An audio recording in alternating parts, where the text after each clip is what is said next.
What's going on, people? Welcome to another edition of the OTBN OG3.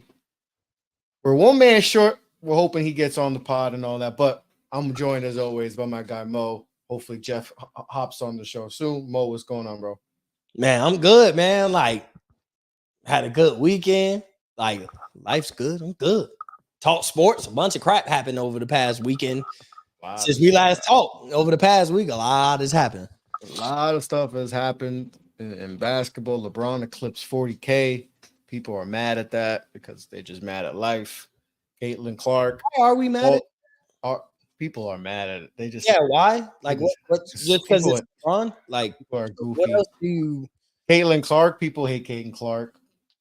I already said why they hate her. We'll talk about that later.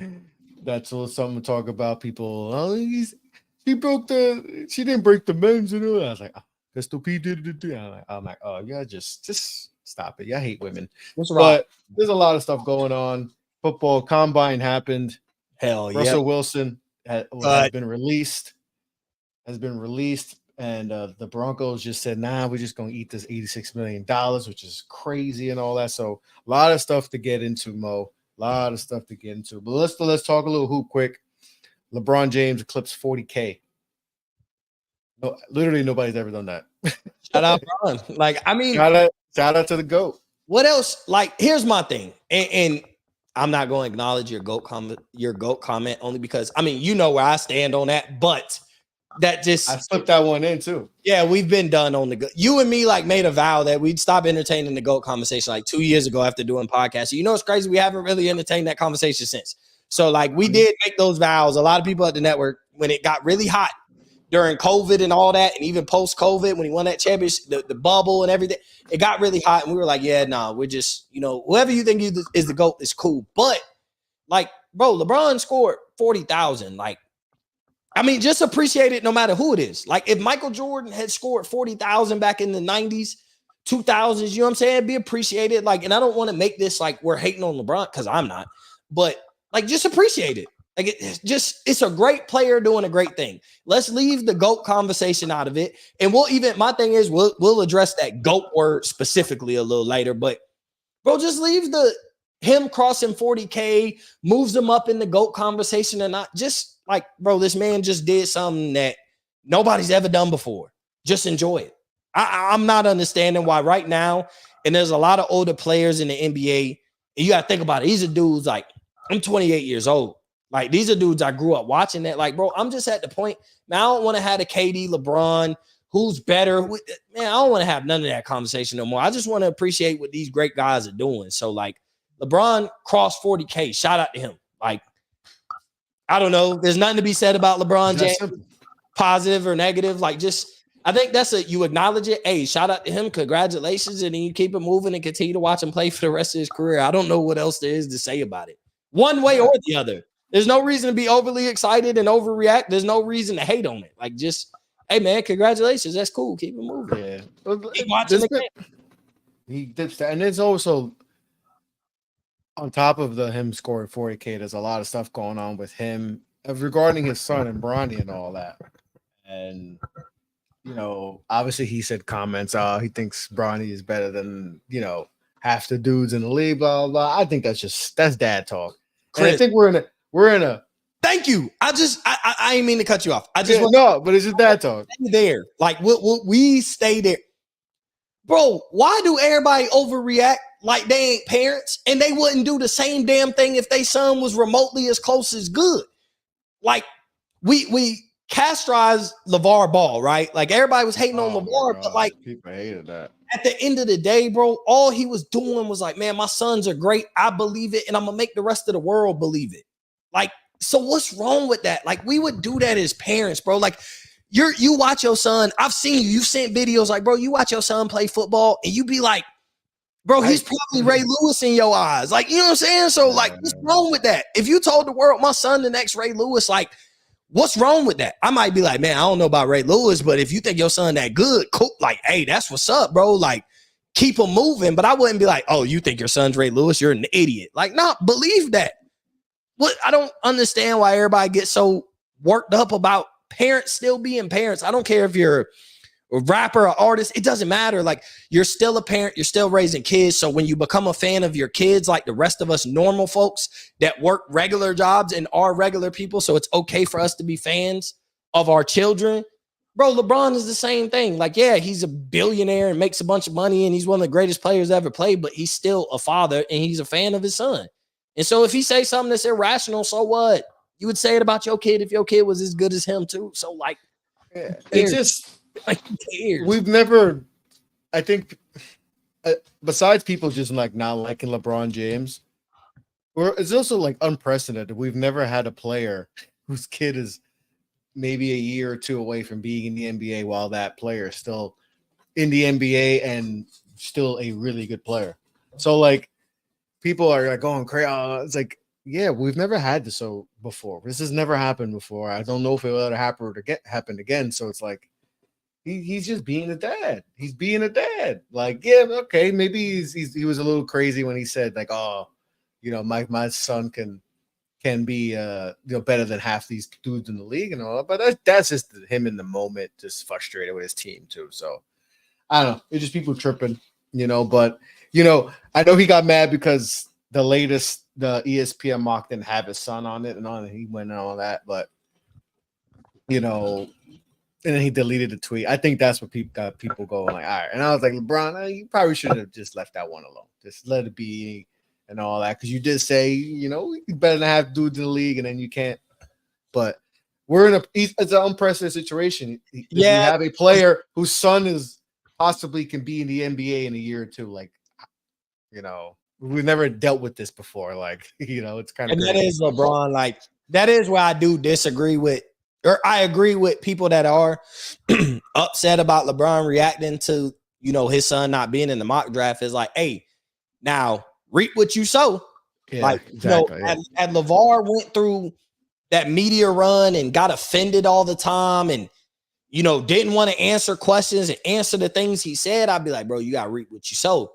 LeVar Ball did it, though. I mean, he was on College Hour. He was on all of them. He said anything he had to say. He didn't care how crazy it came off. And, like, clearly everybody else didn't because they let him on the platform to say it. But, like, Bron, if you're going to say, like, hey, my son is better than half these players in the league, like, man, you got to take the scrutiny that might come with it when he has a bad performance, because now people are going to start picking apart because you're LeBron too.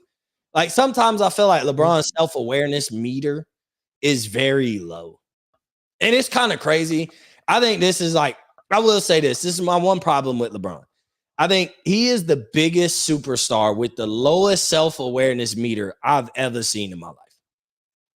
And I've noticed it lately. Like, bro, come on. He has moments. Like, now all of a sudden when you came in high school, you were like, everybody counted you out or something, as if you weren't the first high school athlete to grace the ESPN, the cover, being considered the chosen one and the king, and everybody rocked with it for 20 plus years of your career. But like, you bring stuff up on you, you're like the most hated dude in the NBA. Like, you're the most loved and most hated. Like, that. So don't be surprised when things that you say come back and backfire on you. Like, don't react in a way of like, I can't believe people not let my son be a kid. Like, you kind of took that letting your son be a kid out the window when you had to publicly tell everybody that your kid is better than half the players that you play against on a night-to-night basis. Now you put a target on, bro. Now you put a target on him. Through media, on the court, in college. Like, when he does get to the NBA, every NBA player gonna be, man, I'm gonna work Bronny, since his dad think, since LeBron think he's better than, because now half the league feels like he might be talking about me, which means that's probably 75% of the league feels like, Bron thinks his son better than me. So you just take it a little personal, a little motivation. So if you're gonna give out that, if you're gonna gaslight it though, you gotta take it, man. That's it. You gonna dish it, you gotta take it, man. That's it. Yeah, it's simple like that. Like, yeah, sometimes LeBron, I feel like I haven't defended a player like him in a while, because I see the other side of it, and that side is nasty. But there's certain things I'm like, all right, bro, you can't have it both ways, like you can't. So like, what they say, can't have your cake and eat it too. Yeah, so like, just when the draft thing happened, like, hey man, they had your kid top 10 coming into the year, which was wild. That was, even in this draft, that was wild. And like, Jonathan Givony, who's like one of the top like NBA draft, like I was like, yo, you're better than that. I'm sorry. Like Bronny, I think Bronny's a prospect, but like to put him top 10 was wild. Like that's just like, yo, I just don't want beef with Bron, So, but and to cap this off, one more thing. Let's just let Bronny develop. It doesn't have to be one and done. And I said this with Kev on Get a Bucket playing. We don't need Bronny to be one and done. We're not asking for him to be one and done. We just want him to develop his game. And then if he's ready by his freshman year, okay, then go. If he's ready by his sophomore year, junior year, he a redshirt senior, and he's ready. Then if that's when he's ready, let's just let his game grow. Let's not force it because LeBron James and all. I know LeBron wants to play with his son, but LeBron also can't force that too. Because if your son's not ready to be a pro after his freshman year, then he's not ready to be a pro. Let him.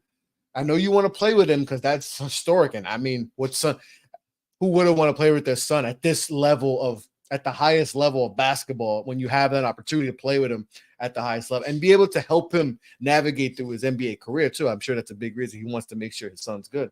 But just let Bronny be Bronny. He's going through, he had the medical issues.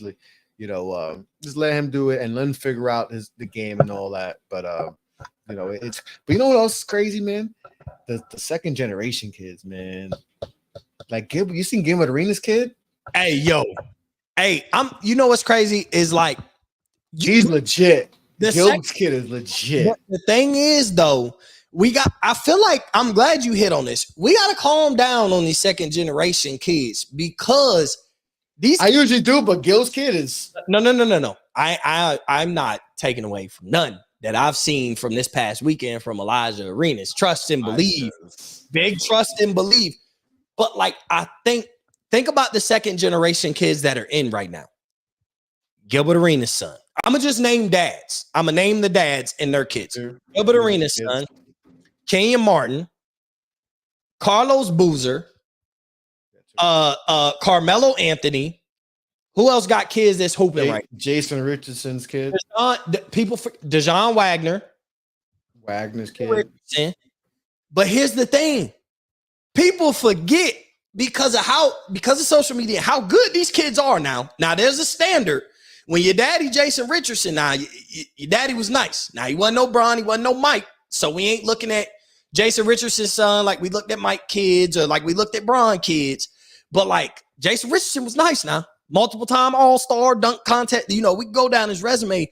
But I think because of social media, everybody talking about their kids. Bro, people forget how good their dads was. Because I've seen a lot of like people think these kids are going to be better than their dads. And it's possible. But my thing is, I think people are saying that forgetting how good their dads really were. People forget how good. I do think people forget how good Gilbert Arenas is because of now he has a show and people feel like he might say some BS or they might agree with him. But also his prime was like, it was very short. It was short and it was cut short because of injury. But and it was what? Injury in gun situation. Late 2000s, early 2010s. Like that's when his people forget, like, before that actually. This is how Gilbert Arenas fell off. You know who was on that Miami Heat Big Three roster at one point? Gilbert Arenas. They signed Gilbert Arenas and then cut him in the same season. So like, people forget how good he really was, but like. To think because his career ended in 2012. Yeah, bro. So his prime was mid 2000s. So people don't remember that because that was so long ago. Exactly. And maybe like when you think about like, okay, maybe Carmelo Anthony's son is better than Carmelo. But then that's a testament to how great his kid ends up being. Because I mean, when we talk about Carmelo, we talking about a top 75 player of all time. We just go down the accolades, but like to say that these kids at 17, they nice. But I think you forget how nice they dads were because they're old now. And so they're known for different things. Like Carmelo probably stands out to these young kids more in OKC and Houston than people don't, the young cats forget about. They don't forget about Denver. I don't even remember he was on those teams. But I'm talking about the young kids. I think young kids remember some Knicks. They remember more Knicks than they will remember. I don't know. Okay, that's nasty. Chris, If I'm 15, that's like saying, do you remember D Wade on the Cavs? Chris, if I'm 15 and I didn't watch Melo, if I'm 15 right now, when Melo 5 years ago, Melo was on like OKC or Houston. 5 years ago, when you was 10 years old, you were watching OKC or Houston Melo. You remember that more than you remember Denver or Knicks Melo. I'm talking about the young kids. I ain't talking about the people my age coming up in the media space. I'm talking about the young kids, bro. They know like Houston Melo and OKC Melo. They don't know New York and Denver Melo. These kids in high school don't really know how good Melo was. They didn't get to witness it like that. They just didn't. It's like people my age might not, if you're not a basketball connoisseur like me, you might not realize how good Michael Jordan really was. Like you might not understand the greatness of Michael Jordan prior to The Last Dance, unless you were really into basketball, if you were my age. Because I ain't get to see much Michael Jordan. Like the Michael Jordan that I remember seeing on TV played for the Washington Wizards. I was born in 95.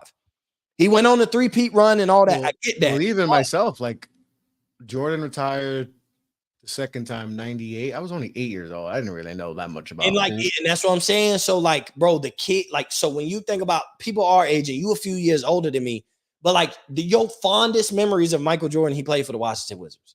So, like, to say that a 15-year-old kid nowadays fondest memories of Carmelo Anthony ain't in the OKC or Houston jersey, like that's more what he's known for now. Especially in this era of kids, bro, like social media, it's nasty.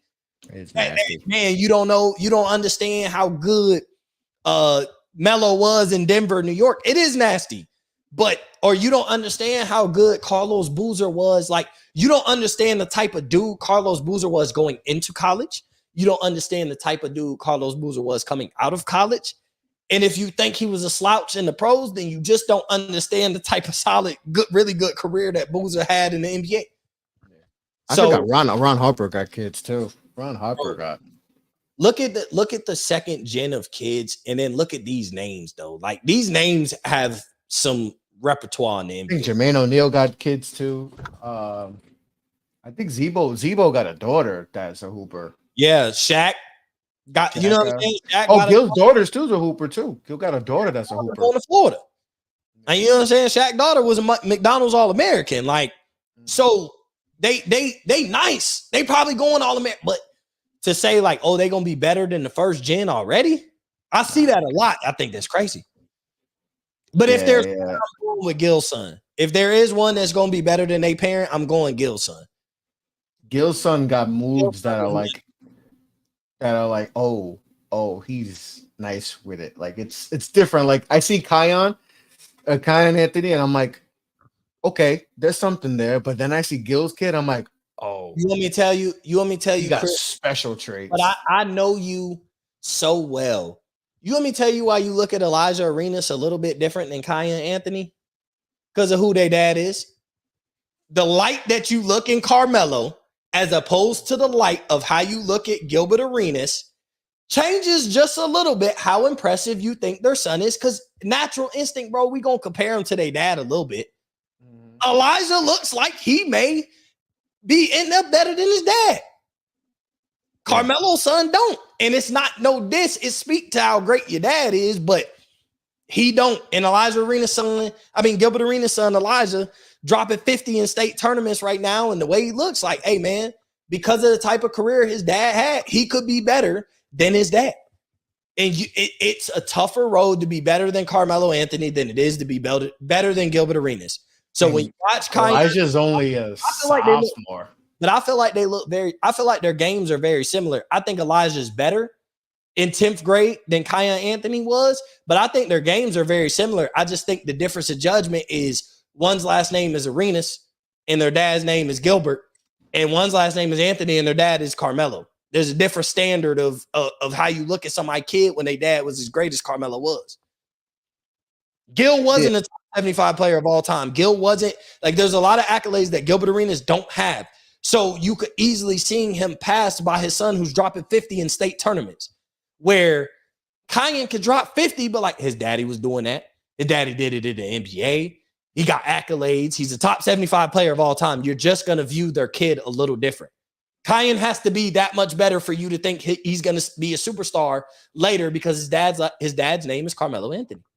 And his dad was a superstar in college. Obviously, he won a national championship. He was a superstar his whole life. That's why if he goes to Syracuse, that's gonna be a lot. Bohan got to come out of retirement. 1 year. He got to be able to say he coached Melo and his son. I think that would be an accomplishment. I think that'd be cool. As a coach, Bohan come out of retirement, win a national championship with Carmelo's son. Like, look, man, I got you. And then, you know what I'm saying? Until he figures out how much money they got to give him in NIL. He's like, I'm good. These old coaches don't want to handle that. These basketball players. Old head. Man. Basketball, NIL basketball money ain't that much. I know that for a fact. It's not, but the transfer, you know how these older coaches can't compare. Bro, Cayenne ain't asking for $5 million because there ain't $5 million for players in college basketball in NIL money. I'm Especially sorry. In Syracuse. Period. He could go to North Carolina. He not getting $5 million. He can go to Duke. He not getting $5 million. That's the football. $5 million. When people cry about NIL, they're just crying about football NIL. Really. Yeah, because there is not $5 million for a star basketball player. Not right now. If there will be, it's also because guess what? The league is literally like right there. Where in football, you have to wait 3 years, 4 years. 3 years where like even if there was a guy that would get paid that. I know he ain't getting that money, but it'd be like Cooper Flag. But he's not getting 5 over 1 year to play at Duke. Nah. You know, he's getting 6 figures for sure. Oh, like easily. Money. He make 5. He might make but $1 million. The league is right there, and so he don't need to trip over NIL. Yeah, but he not making Caleb Williams and them type of money. He might make $1 million, but that's about it. There's not 6, 7, 8, 9, $10 million sitting there laying around for one basketball player. Yeah, because like I said, because it's usually one and most kids that you would be paying that are usually one and done. Like, so I'll give you like half of that because you're only gonna be here for bro. I'm like, bro, you're going to the league in 6 months. I don't need to give you $6 million. Get out of here, bro. Come on, bro. Just play some hoop, get to the tournament, do something, and then you're gonna go make the number one pick. I'm paying you for like 4 months of work, bro. Come on. Like, bro. It's one thing if you were gonna be here. If you were gonna be here for 3 years, then all right, we talk. We can talk. Give you $1.5 million a year, whatever. But we're talking about 6, 7, 8 months here, bro. Nah. I'll give you 6 figures. You get a little, this little chunk, little change, and then you out anyway. So you go to the NBA and you're gonna be making crazy money. And guess what? And in 4 years, you're gonna get a rookie max. And you don't have those injury. You don't have those injury concerns with basketball that you do football. At the end of the day, it just and you get paid quicker. Think about it. In football, 3 years of college, 4 years of college, and then if you're a first round pick, you got 5 years, and then you can get tagged. You got 3 before you can get an extension. You got 4 before your extension can kick. Imagine in. A running back. Think about a running back. You play 4 years of college as a running back. So you're 22, you get to the league. Then you sign a 5-year, if you're a first round pick, 5-year contract. So you 27. You get tagged. You get tagged twice. You 29. That's it. You don't even get that bag. Looking for some money. And then like when you think about it, you know what I'm saying? Like some of these players, like they end up, 29 years old, like a running back, and you're not getting paid. So just the NIL money is different in football, bro. It just is. And so, who cares? It's crazy how much football, like it really is king. It controls everything. Like, bro. They literally change conference. Like they literally just make conferences like, and they're like basketball just has to like, all right, we following them. Yeah, we're just tagging along. Like basketball. We're just tagging along, man. We just the little brother. Like, all right, I guess we're going with them. You think that they're gonna be, they got Stanford's gonna be playing St. John's in the Big East. Stanford's going to ACC. I don't know. I forgot. You're gonna see Pitt versus Stanford in the ACC game. I'm saying, like even like when you talk about like. You think the SEC really cared about bringing Texas and Oklahoma basketball along? They didn't. That was a plus because, like, Texas, cool, don't get me wrong. That was a plus, but, bro, the incentive had nothing. Like, they were like, oh, Texas basketball? Yeah, that's a plus, but we would have did this whether the basketball team was coming or not. Like, so conference realignment, the basketball teams just got to go along for the ride. The men's and women's just got all right. That's crazy. Anthony Edwards was late to a game and got benched for the start of the game. If I'm reading that right. Let me make sure I read that right. That's wild. Yeah, he had a kid. All right, so I know, and this kind of brings me to, since I just saw that, I know Anthony Edwards is he was late to tip off. That's wild. That's crazy. I know a lot of people want him to be the face of the league. He wants to be the face of the league, but is he ready to be the face of the league? I don't know if bro's ready yet. Had a kid. It is a home game. Oh, all right. Then that changes. All right. Yeah, I didn't know that. I didn't know. I literally just read what it said, and they made it seem like it was. I fell for the clickbait. My bad. No, bro, because he had a kid, so he played. Remember, he left Friday's game because his girl went into labor. He left the Kings Timberwolves game. I didn't know that. He played yesterday for the Clippers Timberwolves at home. Like he just had a kid. He left the game early, and then he showed up late because he probably was at the hospital with his girl and his kid. And because he was right at the scorer's table. All right, so that makes sense. All right, I'm tripping. I'm tripping. Never mind. Everything I was about to say, never mind. He's not the crucified. I was crucified, bro. All I saw was I did something that I would never do. I fell for the headline quick. You fell for ball sack, bro. You late for the game? How you late for a game? You fell for ball sack sports, man. He just had a kid. Give him. It was on Bleacher Report. They just posted that. I saw it, but don't do my guy like that. He just had a kid. Don't do him like that. That's all right. Yes, he's ready to get face of the league. Yes. He's ready. He's not ready yet, though. No, he's not ready yet. He got to win. You got to see some winning. I won't even say, bro. To me, No, you don't. No, you don't. Man. You got to be the face of the league. LeBron was the face after year 3. He went to the finals. That helped him a lot. To be the face of the league, people have to feel confident in you that you can win something.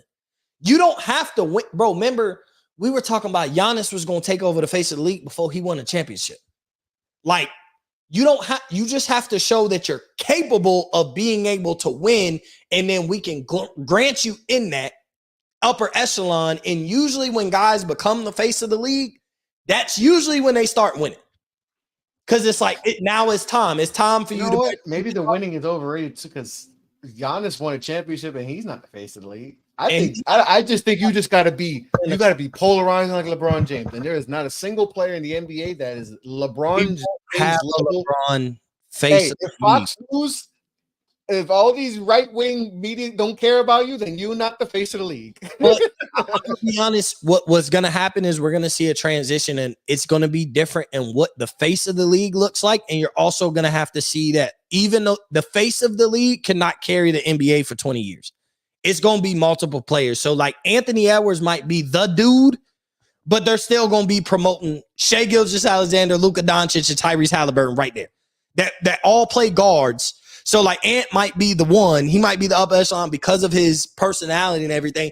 But you're not going to be the clear-cut face like LeBron was because nobody's that polarizing. Even as polarizing as LeBron was, look how quick when Golden State got hot and Steph Curry won the MVP, look how quick we were trying to pull the face of the league from Bron. People were saying Steph was the face of the league. Like, so you was even trying to pull it quick from the most polarizing player since Michael Jordan.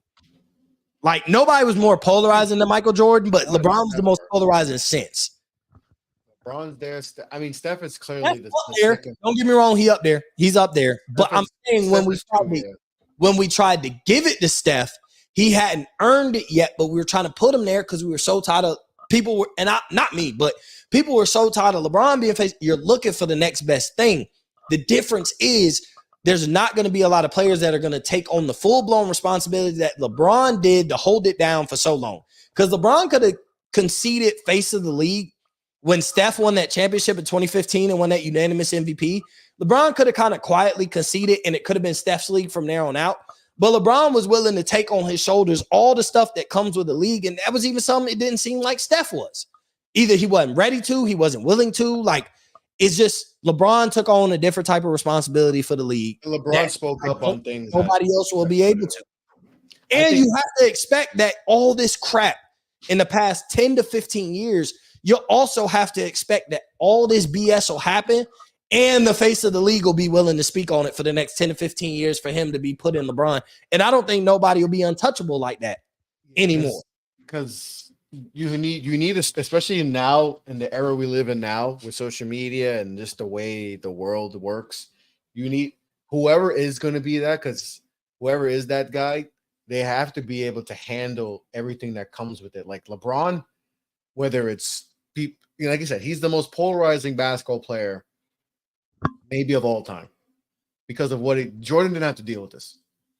It felt, and Jordan would have though. Jordan would be more like Steph. I think Jordan would handle it more like Steph than LeBron. No. He wouldn't be as spoken up like LeBron. He wouldn't be as spoken. I don't think Jordan would speak on issues. Yes, I agree. Oh. But he would be as crucified at every time. Bro, no, I'm not talking about that. That is true. He'd be crucified. I'm talking about speaking up on things like, on social issues and all that, like LeBron is. I don't think Jordan would go that route. I think he'd more protect his, like, kind of like Steph would, just be more like. I think Jordan would have, because I think Jordan would have been allowed to. Back in the 90s, that was first off, social media wasn't there to protect you.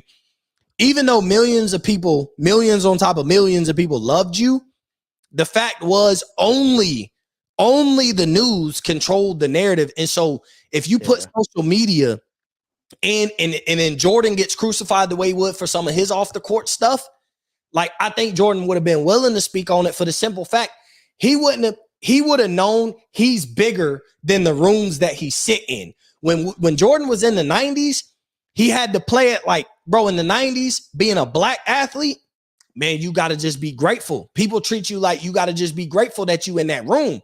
If there was social media back in the 90s, dog, Jordan would have been the most polarizing athlete ever.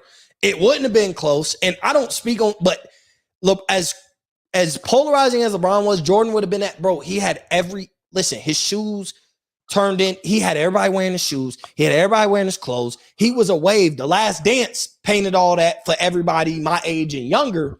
But I think with social media adding, it increases LeBron's, like, because of social media. And that's where conversations start. It's like based on something you saw on social media, it starts a conversation, and a lot of platforms are able to be created like this. But I think Jordan back then, you put social media in the 90s, bro, Jordan would be the most polarizing athlete. It wouldn't even be close. You know what's great about Jordan is that we wouldn't even talk about Bron. People hate on him so much that they do tours overseas and then rock his shoes while they're trying to shit on him. Crazy, Horace Grant. Crazy, right? Like, you got on a pair of Jordans while talking bad about Jordan. How you gonna talk bad about somebody that helped you win championship? And listen, he may not have been the perfect team, but this is what people like. Oh man, it's all about championships and all that. Look at these dudes won. Pippen won 6. Horace won 3. They're relevant because of this man, and they are shitting on bro. They are taking the first chance they can to shit on Jordan. They won championships, 2 3-peats. They got 2 dynasties, the Bulls, and this man is going on world tours like he's like this is their name holds because of Jordan. Yeah. At the end of the day. And they're smart. They're dumb and smart. They're dumb because this is goofy, but they're smart because they're like, all right, Michael Jordan's name still holds weight. We're gonna go on this tour. They got Luke Longley. Nobody get a crap by with Luke Longley. They got him. They're like, yo, Luke, you want to join us? Because Dennis ain't doing this. Because Dennis is like, nah, I ain't going down that road. I ain't messing with it. Because listen, this is what we seen with Chuck and all that. If you cross MJ, it's a wrap.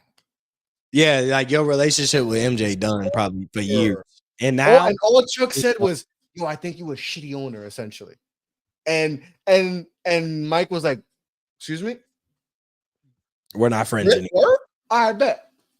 That's it. Cut him off. Cut him off. Cut Chuck off. That's it. You're gonna do I bet. All right, cool. Like that's crazy to go on a world tour and you rocking homie's shoes. You can't. I just think that's goofy.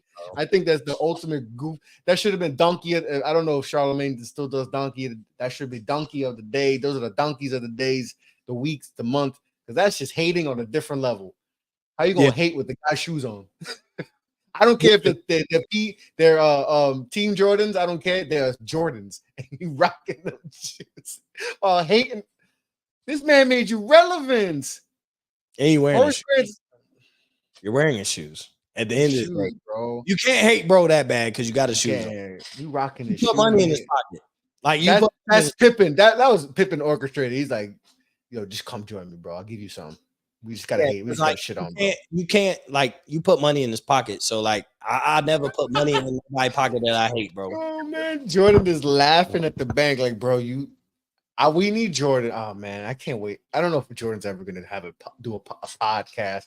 We need one. Would that be the most viewed podcast? We don't have basketball player.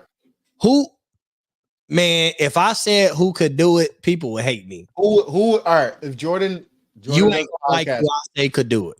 Who should be the one who should host Jordan on the podcast? You're not gonna like who I say should do it at all. You're gonna disagree with my answer. Bad. Joe Budden. Joe Budden. I don't even think here. I'm gonna tell you. I don't think it should be anybody that has any ties to any type of sports media. I think somebody should be able to dive into a conversation with Michael Jordan. If somebody is going to get him to make a podcast appearance, it should be somebody that is protected, that if they screw this interview up and go down lines that other athlete people would not go down. This is going to be a poll question. I'm going to put this as a poll. Joe Budden. I'm saying my answer. You know what? Budden. I'm honestly, you know what? That makes hella sense. That makes sense. It can't be Draymond. It can't be Kendrick Perkins. It can't be JJ Redick. It can't be all the smoke. It's got to be people that whether they murder this interview or it's got to be like a 3-parter too. It's got to be like side of media does not like what you say. You have to know that you still can make money whether you get positive or negative feedback from this interview, regardless. And I think a guy like Joe Budden can do it for the simple fact, bro, he's not attached. His money is not coming in based on ESPN, Fox Sports, or nothing like that. And he could dive into certain conversations. He has the platform to get into the uncomfortable side of some of the MJ stories that we never heard that certain players can't cross. Would you bid? Would you like if you're one of these would you bid for it? I think this be like a bidding war, like the Olympics. You try to bid for it. You bid for the Michael Jordan. Like if you put it on the table, yo, I'm gonna do a podcast, and whoever got the most bet money, I would bid for that. But I don't think the highest bidder gives you the most entertaining conversation, because at the end of the day, being a former NBA player, there's a bond. There's certain lines you don't cross, and which means you are still part of sports media. And there's just certain questions. There's certain topics you can't hit on. There's certain topics you might lose. You want to see Jordan on Drink Champs? Shit, his alcoholic ass would love Drink Champs. Yo, I know. And he's never taken a shot. Nori's not the greatest interviewer. So I don't know how good like Nori would be when it struck like Michael Jordan. Like I saw when he interviewed Derek Jeter, it was cool. He wasn't too bad with that. So he handled, I've seen him with a few, but sometimes it's maybe because just the rappers and all that, he gets too much. But I think Jordan, he might be on point with Jordan. I think it'll be a dope environment too. Sit him down on the couch, bro. He get comfortable. Get him a cigar. If you get him a cigar. Sitting on the couch, I don't want not the Hollywood sitting on the couch. Let's not couch casting. Yeah, not couch casting, but sitting in the I think get him some scotch. Get him he loves cigars, and just let him be. And guess what? You know, 3.5 hour interview that you watch every second of that. Joe and them, like him and his crew, I think Joe would do a good job. They don't think Jordan's the GOAT, by the way, so that makes it for better conversation and argument between him and Jordan. On why because Joe and the group think LeBron's the GOAT. So you bring him on that platform and get to have that conversation with Jordan as well. Like, yeah, I think, yeah. Well, no ties. We're on there. You can shit on Jordan if you want to. And there's no ties. Your platform will not destruct because you shit on Jordan. For the simple fact, your basis of everything is not sports.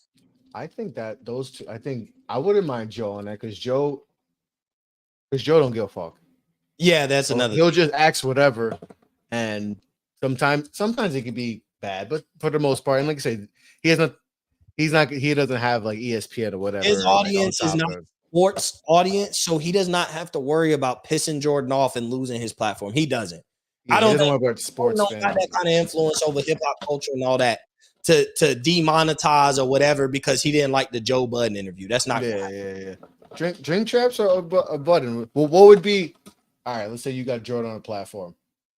Well, what would be 2 questions you would ask him? If you could ask him anything, he's like, "Yo, ask me anything. Don't give." And I'm allowed to ask him whatever I want. Whatever. And I think if I were to interview Jordan, I wouldn't ask like, "Oh man, I'd be asking like, yo." One thing I'm intrigued. I do. Kwame Brown? No. I want to know how bothered he is about the GOAT conversation. Like, you think if that bothers him? Yeah, I think that's a good question. I want to know, like if it bothers him? My questions is going to be based on that topic. I want to go down that line, listen to everything you say. This is why we needed Jeff on. And pick apart everything that you say and have follow questions based on your answers. But I would just want to go down that of like, bro, you came out with did you come out with The Last Dance because you felt threatened as the GOAT? That would be one. Like, in part of that conversation would be like, did The Last Dance to me as a young cat that grew up watching LeBron, I think LeBron the greatest of all time. The timing of you dropping The Last Dance was at a time when we couldn't watch no sports, and it seemed like a reminder, like why y'all are talking about LeBron and the NBA starting back in the bubble, and could the Lakers win the championship, and could this make LeBron the GOAT? In this time missing, I'm about to remind y'all who the greatest player of all time and the most influential athlete is ever. I'd want to know, like, bro, did you time that on purpose? And be honest. Like, I want to know, be honest. Be honest with me. Did you was that perfect timing for you? Like every day? Like, was that your motivation behind it? I do want to know that. Because it comes off that way.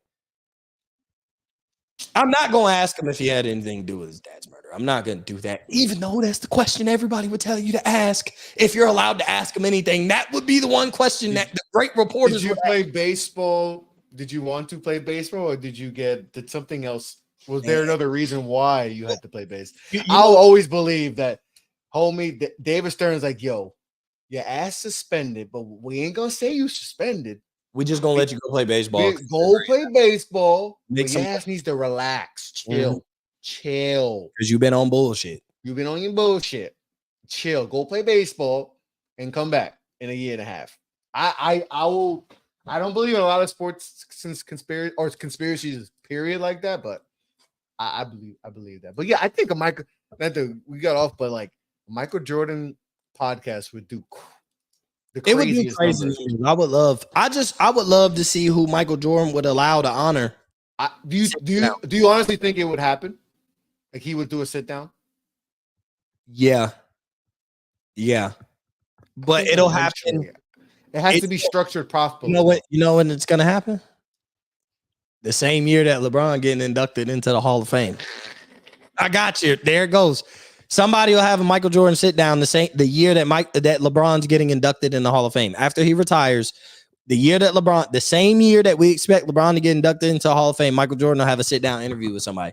I don't care if it's Gayle King or Oprah Winfrey. He gonna sit down and have some exclusive interview that he hasn't had before. Oprah too. I didn't even think about Oprah. Well, I was saying the Gayle King and Oprah Winfrey just because I think Jordan would be like, I'm too big to sit down on anybody. It's got to be millions on top of millions of audience, and I think like Gayle King. But would they come at him? Pause. Would they come at him in the way that like that we would want to? Like, would they ask some hard hitting questions? Gayle would. Maybe Gayle, because Gayle has done that before. Gayle would. Oprah wouldn't. But Oprah might just me like because the last time he did something like that was like Oprah. Like with Charles and all that. Yeah, exactly. You know what's crazy? He actually, people forget that he did a sit down with this guy who's like a cigar like enthusiast and all that. If you actually look on YouTube, you just put Michael Jordan cigar talk. He actually sit down and talks for. That's probably the last time he did an interview with him. But like, yeah, Gayle King, I think Gayle King could do solid and like but I think he would pick someone like that. Because it's safer. On the biggest platform. I'm just talking about the most enjoyable conversation. Because the platform and all, but like if you want like 3-hour like hard hitting, you got to go to like the guys we mentioned before. I think if he everybody wants that, dude. Yo, everybody would want that. If he went to Drink Champs, it becomes more of a controversial. That's their highest episode. What? I'm gonna look up Drink. Keep saying what you're saying, but I'm gonna look up Drink Champs. 300 million. I don't care what you talking about. Jordan they get 300 million views on. I'm trying to see what's their highest. Well, it'll be Michael Jordan. He's bringing in 300. They've had Drink Champs has had. Didn't they have Kanye? Yeah, Kanye, right? Yeah, and Kanye I think was their highest ever. Man, Jordan bringing 300 million. Man, Drink Champs highest. Man, I think 300 million people are watching the Drink Champs podcast with Michael Jordan. I'm dead ass. And it doesn't matter. It could be 8 hours, and it will do. I'm dead serious. It'll do 9 figures. I'm dead serious. Like Nori might retire after that because what else is there to do? You're never gonna top that interview unless you get LeBron. Like the only way you top it is if 10 years down the line you get LeBron James. Like you're never gonna top it without top that. grabbing. No, LeBron would top Mike. No. Yeah, he would. Because LeBron has done podcasts and stuff. Who? Michael Jordan has not done. LeBron done? Who has? He has the shop. He's he done has that. Do LeBron? So he's done Richard Jefferson's pod. So he's been. Not that he's doing a lot of podcasts, but like Jordan doesn't do anything. Yeah, but you don't know what Jordan's doing. You know what LeBron has done? LeBron did it with former players, or he talked with his guys. Put LeBron on a scenario where you know a Nori is going to control, where you know somebody else going to control the narrative, where you know somebody else going to ask them questions that nobody wants to answer, but you're going to have to answer anyway. Nori going to do that. Joe Budden going to do that. So like those type of platforms, even though LeBron has got the shop and all that, it's going to be a different type of conversation because it's going to be a whole, bro, you get LeBron drunk and get him talking, crazy. It's doing crazy numbers. People going to be intrigued. Jordan do 300 million, LeBron do 275. I can't see who's worth that high, but it would definitely the Jordan episode. Whoever would to do that, I want to see it though, because I want him, and I want to be like, yo, why Scotty's tripping? What made Scotty? Is it just? It can't just be the last dance. It's got to be more to it, and all that. Like, first of all, I know they cry, but it was a Michael Jordan. It was a Michael Jordan, thing. Nobody can listen. Scottie Pippen's great. The other guys are cool. Michael Jordan. It's Michael Jordan. Yeah, we cared about that because it's Michael Jordan, because he's one of the greatest for all time. So like, but yeah, Michael Jordan podcast would be dope. That would definitely be something I would want to see. We'll see. I mean, that's money. That's just. Hey, that'll be dope. That'll be dope and all that. But what's on your mind, bro? What's on your mind? What you got cooking up? All right, bro. What you feeling? What's bothering Mo? There's a question that I'm tired of people asking these young athletes. I'm tired of draft prospects being asked this question. I'm tired of young high school players being asked this question. So I'm gonna give it to the media. Stop asking these 17, 18, 19, 20, and 21-year-olds who their GOAT is. Instead, stop using the word GOAT unnecessarily. Instead, ask the proper question that we used to ask each other all the time. And we used to be able to just let our opinions flow and agree to disagree all the time when they would ask this simple question, Chris, who is your favorite player? Because guess what? If I ask you who your favorite player is and you give me your answer, there is no debate because I asked you a personal question. Who is your favorite player? Now, if I ask you who is your GOAT and you say who your favorite player is, like hypothetically, let's say Carmelo Anthony is your favorite player of all time. And I ask you who is your GOAT and you say Carmelo Anthony. That answer creates a whole different conversation. If I just ask you, hey, bro, who's your favorite player of all time? Who's the dude for you? I don't care who you think the GOAT is. Who is your favorite player? Who did you grow up watching? And you say Paul George, there's nothing to debate. But when you ask Kiyan Anthony who is his GOAT and he says Paul George, or who is his GOAT, and these guys name off their 6 or 7 favorite players that they have growing up, it damages when we finally do get to have these GOAT conversations for the Jordan and LeBrons, the Mahomes and Brady's, because we're considering everybody who their favorite player is, that's their GOAT. So stop asking who people's GOAT is and start doing the right responsible thing and just say, hey, man, Caleb Williams, you're a potential first-round pick. The question I would like to ask is, who was your favorite player and who do you most resemble your game after? And then when he says Aaron Rodgers, there's no problem with that answer. But when you say, hey, Caleb, who's your GOAT? And he has to go out his way and say, I mean, when you talk about winning and stuff, it's Tom Brady. So he had to label who the GOAT was in order to make sure that he doesn't get crucified for answering who his GOAT is, which he said Aaron Rodgers. And you know what I took from that? He understands Tom Brady's the greatest quarterback of all time. He's the greatest football player of all time. But my favorite player of all time is Aaron Rodgers. That's what the answer was in all, but they chased around it asking who your GOAT is. And so he had to specify. I don't think Aaron Rodgers is my GOAT, but I think the GOAT is Tom Brady. You wouldn't have to answer it that way if you stopped asking who is your GOAT. That is such a broad question for such a specific conversation in each sport. The GOAT means greatest of all time. Stop asking 100,000 people who their GOAT is. You're going to get 1,000 different answers because their GOAT, all they're going to take from is give you their favorite. You ask me who my GOAT is, I say Dwayne Wade. That sounds dumb as hell when I've been saying LeBron is the greatest player of all time, but because my GOAT is just my favorite player, it's Dwayne Wade. Player, Stop asking people who their GOAT is. It's pissing me off because it creates a whole different conversation for no reason. These dudes are just naming off their favorite players. But because you attach GOAT to it, you can't agree with who they love and grew up watch playing because they're not the greatest player of all time.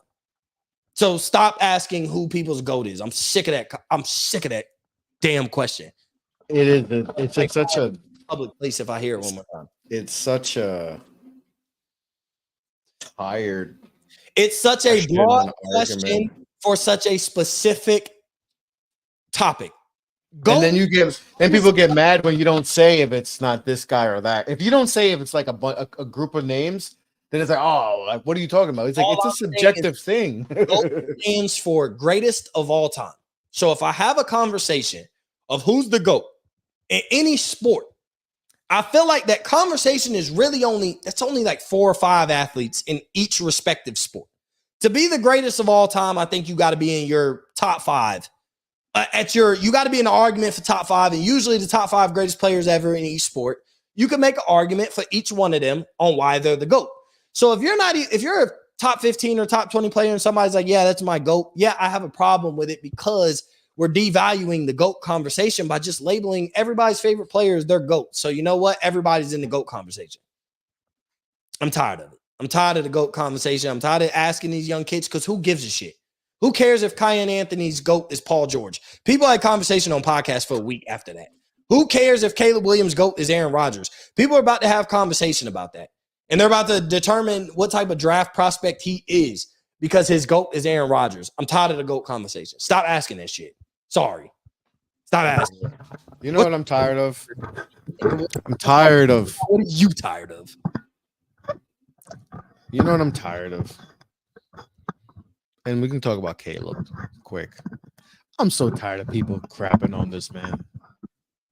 These people hate. Bro, he just can't do nothing but just go play football, bro. That's all he did was everything we want to do in life. Go play football and make some money. And we mad at him. People are mad. Oh, I would not take him. He's off my draft board. Oh, and meanwhile, because all people see is headlines and all that. Meanwhile, all you hear from teammates and insiders are like, first one in, last one out, loves his teammates, plays hard, plays through injuries, right? Because we saw that, right? In the Pac-12 championship last year, 2 years ago, played through when he couldn't have. He could have easily said, "Nah, I'm good. He played through it, risking banged up and all that. Please, people, shut up about Caleb Williams.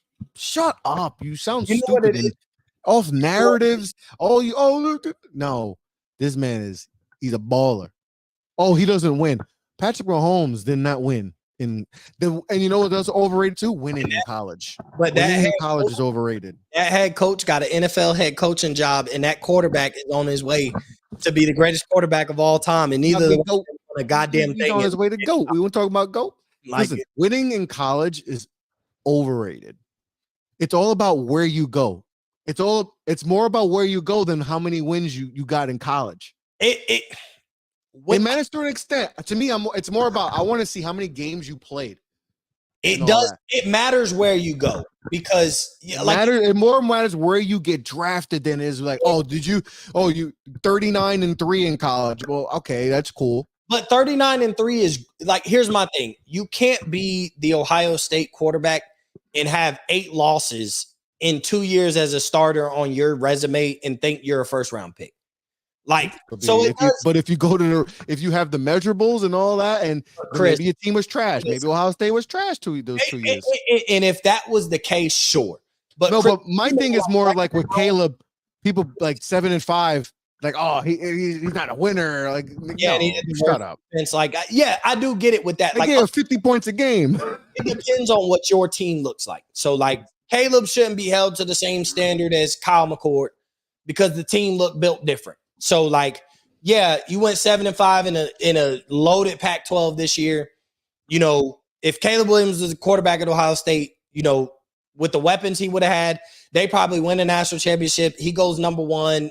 Justin Fields is traded already. So it does matter where you go to college too.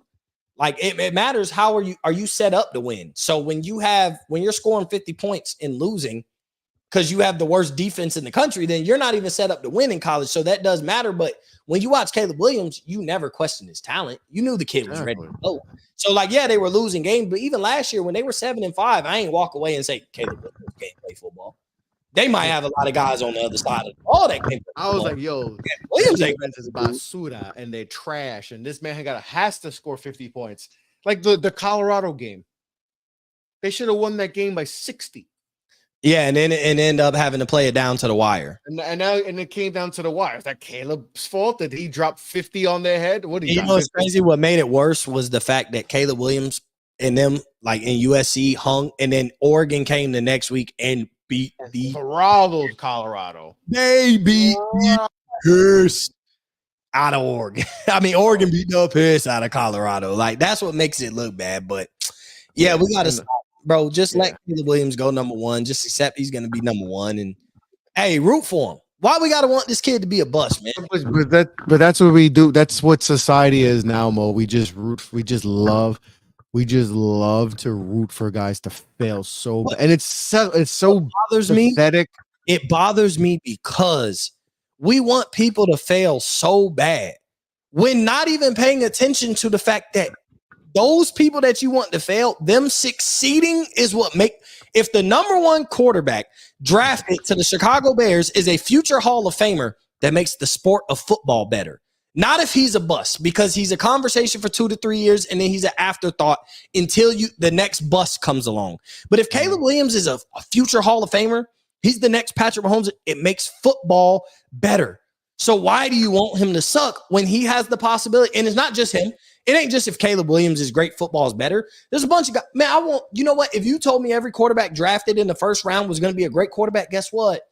If 5 or 6 guys go in the first round, you told me all of them are going to be great. That means at least I know in 5 to 6 years, 5 to 6 teams have great quarterbacks, which makes football better. So why do I want Jaden Daniels to be a bust? Why do I want Bo Nix to be I don't want them to be a bust. Now I can fairly evaluate them and think what they're going to be, but I'm not rooting against them. Evaluating somebody and projecting what they're going to be is not hate.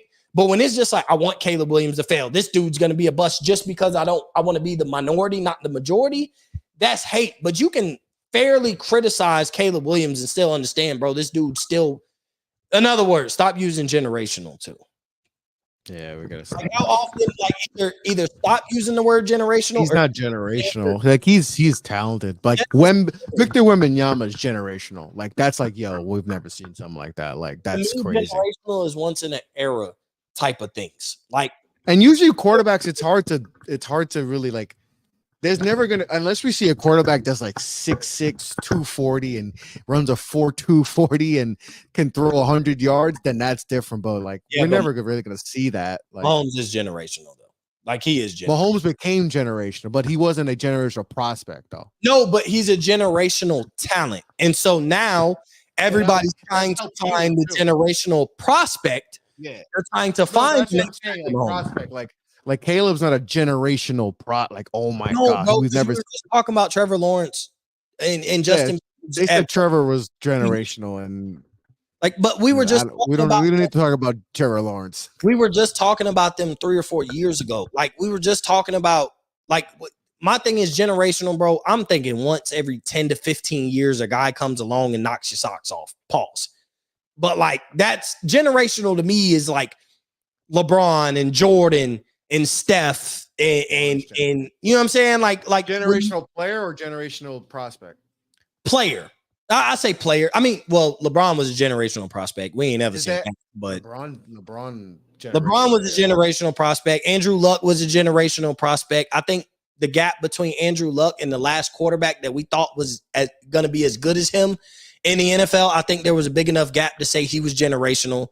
Because, I mean, the way they rated Andrew Luck, think about all the national championship winning quarterbacks that Mark Sanchez wasn't look like that. Matt Leinart wasn't look like that. And they were still taking high. But the way people were talking about Andrew Luck was like, yo, this is the next Peyton Manning. So that's generational to me. Since Andrew Luck, we've been trying to find the next Andrew Luck. Boom, here comes Trevor Lawrence.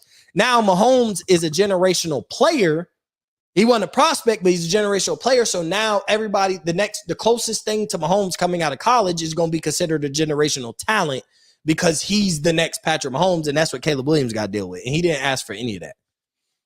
No, he didn't. But I'm tired of people shitting on bro.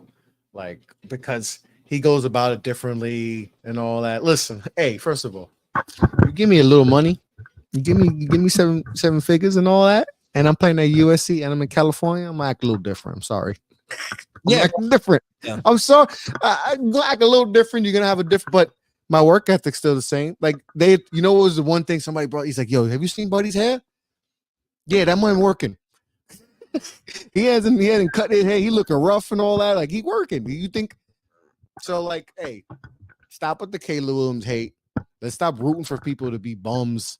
Like I remember, I saw one person on Facebook called Victor. Like I wouldn't take Victor Wembanyama. I think he's too skinny. He's a bum. I was like, bro, you don't know nothing about basketball. And he's obviously proved that person wrong because we know that dude's gonna be generational and all that. But like, let's stop rooting for kids, young men to be not good.